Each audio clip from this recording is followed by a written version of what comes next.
Tanong ko sa inyo mga kapatid, naisuot na ba ninyo si Kristo? Ha? Hindi na naman. Amen. No? Ang bawat isa, mga kapatid, alam kong naisuot na. Kasi, handa na tayong nakikinig sa salita ng Panginoon Diyos eh. May mga masakit talaga ang salita ng Panginoon Diyos. Akala mo pinapayo ka eh. Pero hindi. Ang pinapalayas doon, yung mga masamang espiritu. No, mga kapatid? Yan ang dahilan. Yan ang pangalawang punto natin, mga kapatid. Isuot ninyo ang bagong pagkatao. Kaya kung bagong pagkatao na kayo, ay mapagpigil na kayo, mapagpigil na tayo, hindi na tayo basta-basta sumunod sa mga alituntunin ng mga masamang gawain. Yan ang pangalawa nating punto, mga kapatid. No? Pangatlong punto, mapagpasensya sa isa't isa. Maging maka-Diyos. Mapagpasensya, maging maka-Diyos sa panahon natin ngayon. Kolosas 3, ang talata ay 12 hanggang 14. No, mga kapatid? Kaya nga, dahil kayo'y hinirang ng Diyos, minamahal, niyan pinili para sa Kanya, dapat kayo'y maging mahabagin, mabait, mapagpakumbaba, mahinaon at mapagtiis. Mapagpasensya kayo sa isa't isa at magpatawad kayo kung kayo'y may hinanakit kayo sa kahilahunan. At magpatawad kayo gaya ng pagpapatawad sa inyo ng Panginoon. Pinatawad na tayo ng Panginoon. Palakpakan natin ang Panginoon. Kung may mga kasalanan tayo sa ating mga sarili, o kung magawa man natin yan, hindi na ang ating sarili ang may gusto niyan, kundi ang masama na minsan tumitira din sa atin. No, mga kapatid?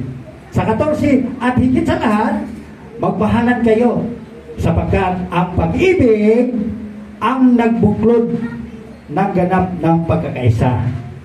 Kung marunong tayo mag-ibigan sa isa't isa bilang magkakapatid sa Panginoon, wala na talagang away. No? Wala nang gulo. Wala nang mag-iinggit. Wala nang masuwayin. Ano man ang inyong ginawa, gawin natin buong puso para sa paglilingkod sa Panginoon. Kung ano man ang ating ginagawa, nagtitinda man tayo, o nagtatrabaho, o nagko-computer, o nagtiteacher, gawin natin, no? Gawin natin buong puso para sa Panginoon. Ibigay niyo sa Panginoon ang lahat ng ating mga gawain. No? Kolosas 3, 23 hanggang 25. Ano man ang iyong ginagawa, gawin ninyo ng buong puso na parang sa Panginoon. Kayo maglilingkod at hindi sa tao. No? Mga kapatid, sapagkat si Kristo ang Panginoong pinaglilingkuran ninyo at alalahanin ninyong pagkalooban kayo ng Panginoon na gantimpalang inilaan niya para sa inyo. Ano ang gantimpala ng Panginoon na para sa atin? Yung buhay na walang hanggan. Yun ang ating hinihintay. No? Ang makasalanan naman ay maghintay siya ng parusa. Parusahan. Yan ang sabi ng ating Panginoon dito sa 25. Ang makasalanan naman ay parusahan niya sa kanilang kasalanan sapagkat ang Diyos ay walang kinikilingan. Kaya magbago na, no? Magbago na. Mapalad nga tayo na nauna tayo sa ibang mga ibang tao dyan na nagbago tayo. Nagbago tayo ng 88% o 99%. Yung sabi na pastor, mayroon pa talagang isa pang porsyento na maaring magkasala pa talaga tayo. Pray lang tayo, mga kapatid. No? Kapag si Kristo ang iyong paglingkuran, Tanong ko sa inyo, kung si Kristo ang iyong paglingkuran, handa ba kayo sa mga darating na mga kapighatian? Yes. Mga pagsubok. Si Kristo ang pinaglilingkuran natin talagang namamalo talaga yan Namamalo talaga yan. Parang ama yan. Katulad ng ating napapansin sa libutan na ang mga magulang talagang papaluin paminsan-minsan ang kanyang mga anak. Kaya kung si Kristo, handa ang lahat sa pagtitiis sa mga pagsubok na darating.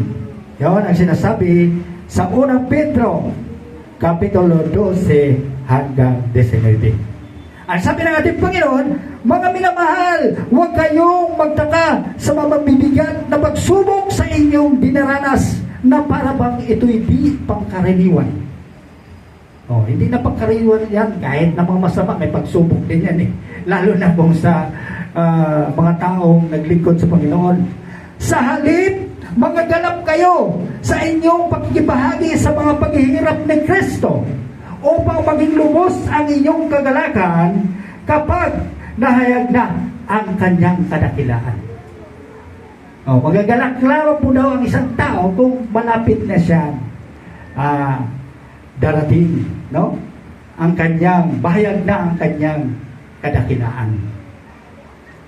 Sabi nga sa 14, mapalad tayo kung kayo'y kinukuntya dahil kay Kristo, sapagkat sumasa inyo ang Espiritu ng kalwalatian, ang Espiritu ng Diyos. Mga kapatid, kinukuntya kayo? Sabihin, ano ba yan? Ang simbahan na yan, wala namang ma-blessing yan. Pagpasensyahan ninyo, mga kapatid. Pagpasensyahan ninyo. Dahil, bliss naman talaga tayo kung tayo'y mag-iisa kay Kristo. Ang sabi ng Panginoon, huwag na huwag mangyari maparusahan dahil siya'y mamamatay tao, magnanakaw, salarin o pakialamero. Huwag namang mangyari sa atin yan, mga kapatid, no?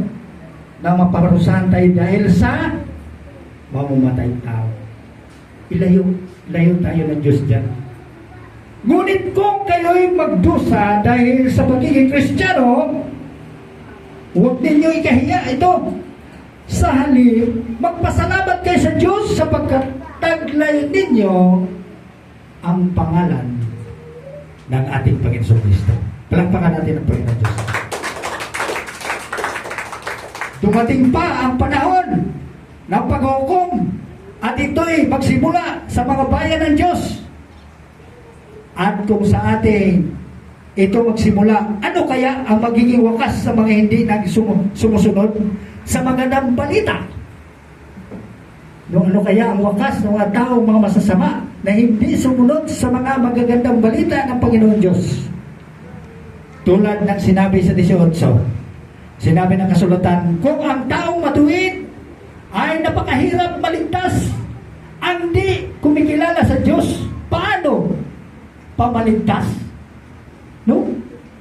Ang mga matuwid daw, ang sabi ng Panginoon, ay napakahirap maligtas. Pero may maligtas, bakit? Mahirap lang. Mahirap lang sundin. Pero kung masunod natin ang kalooban ni Kristo, tiyak na makakaligtas tayo sa parusa ng Panginoon. Yan ang sabi ng Panginoon. Kaya nga, ang mga naghihirap sa 19, ito, mga naghihirap na to kay Kristo. Kaya nga, ang mga naghihirap dahil sa kalooban ng Diyos ay dapat magtiwala sa lumikha at magpatuloy sa paggawa ng mabuti. Ang Diyos ay laging tapat sa kanyang pangako. Palakpakan natin ang Panginoon Diyos ko. Yan ang pangatlong punto. Pero ang conclusion natin, mga kapatid, doon sa Tito 3, 1-2. Ito lagi natin tatandaan, paalalahanan mo ang mga kapatid na magpasakop sa mga pinuno at may kapangyarihan. Sundin ang mga ito at laging maging handa sa paggawa ng mabuti. Yan lang po, mga kapatid. Palakpakan natin ang Panginoon Diyos dyan.